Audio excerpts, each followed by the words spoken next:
Ben, thank you very much. And more of our top stories here this afternoon. A new Kentucky bill would allow the state of Kentucky to take control of individual schools considered to be underperforming. It's already causing concern among some JCPS teachers.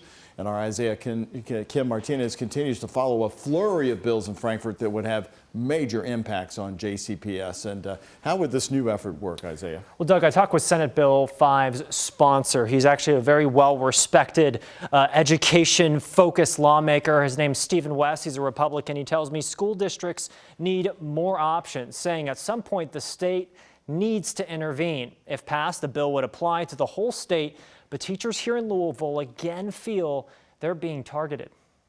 The possibility of the state taking control of individual public schools in Kentucky is looming over the heads of JCPS teachers like Kate Albrecht. The idea that somebody could just come in and say, no, you're not a good teacher, you don't have a job, you have to justify your job to me to be able to work with these kids. I mean, it personally hurts that would even be on the table. She used to teach at Seneca High, currently one of 20 schools listed as the lowest performing by the Kentucky Department of Education and needing the most support. Is JCPS the focus? I would say no. Not for me personally.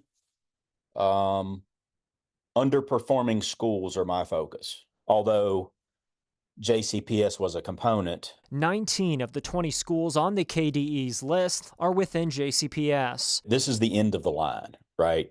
When you've exhausted all other remedies, when you've exhausted all the other approaches. Under Republican State Senator Stephen West's new bill, State Education Commissioner Robbie Fletcher would have the authority to fire principals or teachers at schools struggling to improve test scores for consecutive years. And you're only told that you're a failure because of data from a few standardized tests. You know, it's just frustrating because we want to grow, we want to get better, but we're not really, I don't feel like we're getting helped, right? I feel like we're getting scolded every year. In a statement, a JCPS spokesperson said in part, quote, nothing in this bill gives KDE the personnel or funding it would take to operate JCPS schools, nor does the bill contemplate the logistical challenges created by KDE intervention. I asked Kentucky Senate President Robert Stivers, a Republican, about the bill's chances. And basically over half of our budget into K through 12 education to make sure that our children get an appropriate education. So if they're not getting it, we're going to have accountability measures. So you can see there being support for the bill? I do believe so.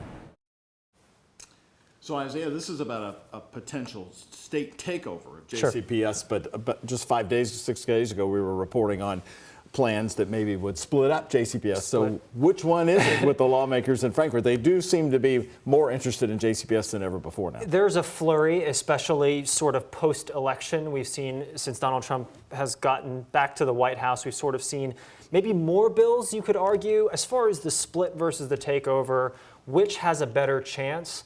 The state takeover bill in this case, it's the first time we've seen that. So that should sort of give you an idea, is this a priority this year? It's also Senate Bill 5, a little in the weeds here, but generally those singular numbers have a better chance. And Stephen West told me he expects this to get in front of the committee either this week or next week is his hope. He chairs the Senate Education Committee, so he has a lot of power there. So they seem to be more confident since the election of Donald Trump. Definitely more confident, and confident in a bill like this specifically where the Education Commissioner, who they sort of selected or at least approved of here just a few months ago, is now in charge. All right. Thank you very much.